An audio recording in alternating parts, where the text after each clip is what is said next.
ஒன்னு புரிஞ்சுக்கணும், லைஃப்ல கஷ்டம் வரும்போது நம்ம தைரியமா இருக்கணும். அப்பதான் அந்த கஷ்டத்தை விரட்டுறதுக்கான வழி நம்ம கண்ணுக்கு தெரியும்.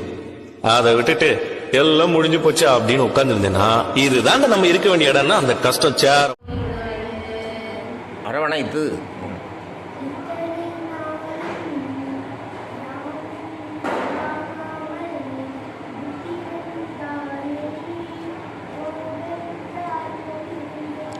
இத்தனை நாளும் என்னை எம்மாமல் புத்திரனும் தாயை போக விட்டார் போலிருந்தேன்.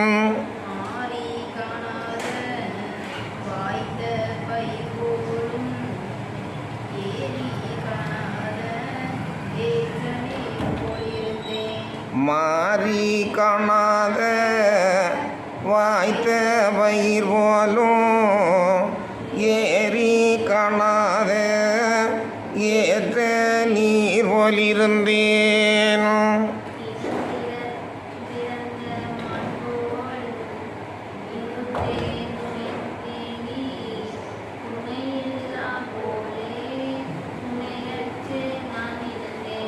இனம் விரிந்த மான்போல் இருந்தேன் உமை தேடி, துணையில்லார் போலே துணையற்று நான் இருந்தேன்.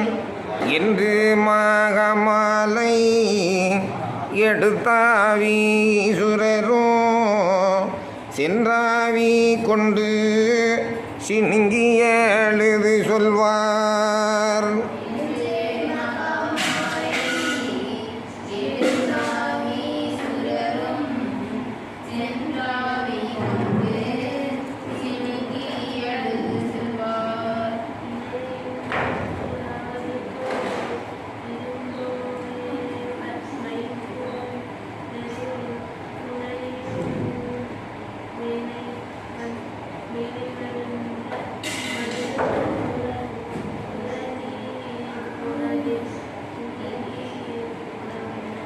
இணையும் பூராவது போல் இருந்தோமே மைத்துனரே, துணையும் என்னை மறந்து தூர நீர் போனதென்ன.